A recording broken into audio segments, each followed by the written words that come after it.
Selamat malam, sejahtera, shalom Ibu Bapak, Saudara-saudara jemaat GPB Sejahtera di DKI Jakarta yang diberkati Tuhan.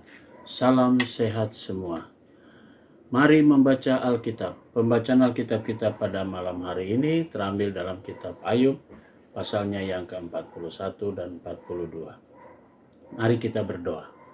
Kami bersyukur kepadamu Tuhan Yesus untuk semua berkat-Mu.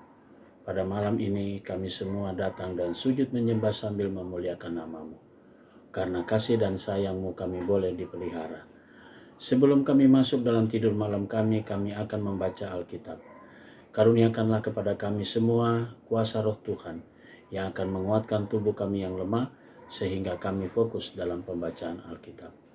Doa malam hari ini kami alaskan dalam nama Yesus Kristus, firman yang hidup. Amin. Bacaan Alkitab pada malam hari ini terambil dari kitab Perjanjian Lama, yaitu kitab Ayub pasal 41 dan pasal yang ke-42. Pasal 41 ayat 1 sampai dengan ayat yang ke-25 yang mengatakan, "Baru saja melihat dia, orang sudah terbanting. Orang yang nekat pun tak berani membangkitkan amarahnya. Siapakah yang dapat bertahan di hadapan aku? Siapakah yang menghadapi aku, yang kubiarkan tetap selamat? Apa yang ada di seluruh kolong langit adalah kepunyaanku. Aku tidak akan berdiam diri tentang anggota-anggota badannya, tentang keperkasaannya dan perawakannya yang tampan. Siapakah dapat menyingkapkan pakaian luarnya, baju jirahnya yang berlapis dua? Siapakah dapat menembusnya? Siapa dapat membuka pintu moncongnya? Di sekelilingi giginya ada kegeriaan. Punggungnya adalah perisai-perisai yang bersusun, terletak rapat seperti materai. Rapat hubungannya yang satu dengan yang lain, sehingga angin tidak dapat masuk. Yang satu melekat pada yang lain, bertautan, tak terceraikan lagi. Bersinnya menyinarkan cahaya, matanya laksana merekahnya fajar. Dari dalam mulutnya keluar seluruh dan berpancaran bunga api.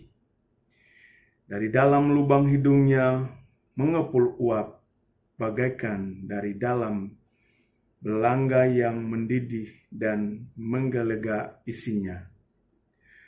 Napasnya menyalakan bara dan nyala api keluar dari dalam mulutnya. Di dalam tengkuknya ada kekuatan. Ketakutan berlompatan di hadapannya. Daging gelambirnya melekat padanya, tidak tergerak.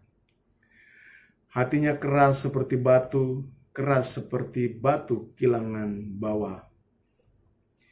Bila ia bangkit, maka semua yang berkuasa menjadi gentar, menjadi bingung karena ketakutan. Bila ia diserang dengan pedang, ia tidak mampan. Demikian juga dengan tombak, seligi atau lembing. Besi dirasanya seperti jerami, tembaga seperti kayu lapuk. Anak panah tidak dapat menghalau dia. Batu umban seolah-olah berubah padanya menjadi jerami. Gada dianggapnya jerami, dan ia menertawakan desingan lembing. Pada bagian bawahnya ada tembingkar yang runcing. Ia membujur di atas lumpur seperti pengeratan pengirik. Lubuk dibuatnya berbual-bual seperti periuk. Laut dijadikannya tempat memasak campuran rempah-rempah. Ia meninggalkan jejak yang bercahaya sehingga samudra raya disangka orang rambut putih.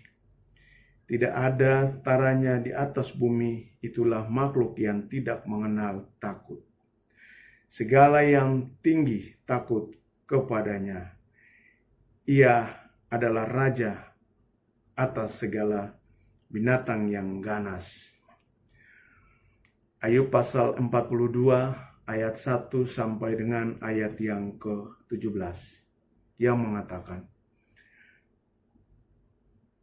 Ayub mencabut perkataan dan menyesalkan diri.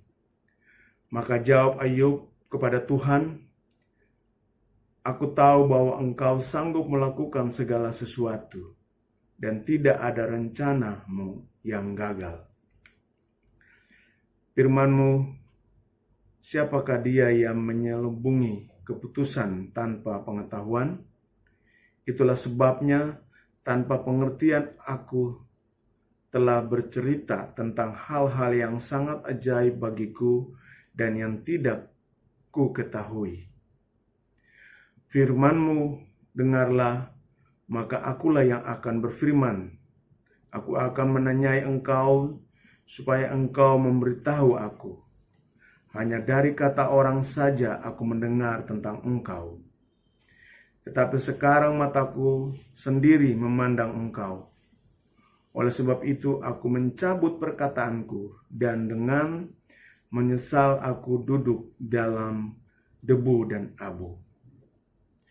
Setelah Tuhan mengucapkan firman itu kepada Ayub, maka firman Tuhan kepada Elifas orang Teman, Murkaku menyala terhadap engkau dan terhadap kedua sahabatmu, karena kamu tidak berkata benar tentang aku seperti hambaku Ayub. Oleh sebab itu, ambillah 7 ekor lembu jantan dan 7 ekor domba jantan, dan pergilah kepada hambaku Ayub. Lalu persembahkanlah semuanya itu sebagai korban bakaran untuk dirimu. Dan baiklah hambaku Ayub meminta doa untuk kamu, karena hanya permintaannya lah yang akan ku terima, supaya aku tidak melakukan aniaya terhadap kamu, sebab kamu tidak berkata benar tentang aku seperti hambaku Ayub. Maka pergilah Elifas orang Teman, Bildad orang Sua, dan Sofar orang Naama. Lalu mereka melakukan seperti apa yang difirmankan Tuhan kepada mereka, dan Tuhan menerima permintaan Ayub. Lalu Tuhan memulihkan keadaan Ayub setelah ia meminta doa untuk sahabat-sahabatnya, dan Tuhan memberikan kepada Ayub 2 kali lipat dari segala kepunyaannya dahulu. Kemudian datanglah kepadanya semua saudaranya laki-laki dan perempuan dan semua kenalannya yang lama, dan makan bersama-sama dengan dia di rumahnya. Mereka menyatakan turut berduka cita dan menghibur dia oleh karena segala malapetaka yang telah ditimpakan Tuhan kepadanya, dan mereka masing-masing memberi dia uang 1 kesita dan sebuah cincin emas. Tuhan memberkati Ayub dalam kehidupannya yang selanjutnya, lebih daripada dalam hidupnya yang dahulu. Ia mendapat 14.000 ekor kambing domba dan 6.000 unta, 1.000 pasang lembu dan 1.000 ekor keledai betina. Ia juga mendapat 7 orang anak laki-laki, 3 orang anak perempuan, dan anak perempuan yang pertama diberi nama Yemima, yang kedua Kezia, dan yang ketiga Kerehapuk. dan seluruh negeri tidak terdapat perempuan yang secantik anak-anak Ayub, dan mereka diberi ayahnya milik pusaka di tengah-tengah saudara-saudaranya laki-laki. Sesudah itu Ayub masih hidup 140 tahun lamanya. Ia melihat anak-anaknya dan cucu-cucunya sampai keturunan yang keempat. Maka matilah Ayub tua lanjut umur. Demikian pembacaan Alkitab. Mari kita satu dalam doa. Segala pujian dan syukur bagi nama-Mu Tuhan Yesus untuk semua pemeliharaan dan berkat Tuhan. Malam ini sebelum kami masuki tidur saat ini kami akan memasuki tidur malam kami. Tuhan, Engkau jaga kami semua, Engkau pelihara kami semua dalam tidur malam kami. Sehingga besok pagi kami boleh bangun dengan kekuatan tubuh yang berasal dari Tuhan untuk kami kembali berkarya, seturut dengan panggilan dan pengutusan Tuhan. Kami mau berdoa untuk jemaat GPB Sejahtera di DKI Jakarta, tiap pribadi, tiap keluarga. Tuhan Yesus memberkati mereka semua. Inilah doa kami ya Tuhan di pagi hari ini yang kami naikkan semuanya. Dalam nama Yesus Kristus, Tuhan dan Juru Selamat kami yang hidup, kami sudah berdoa dan mengucap syukur kepada Bapa di sorga. Amin. Selamat malam, selamat beristirahat. Tuhan memberkati saudara.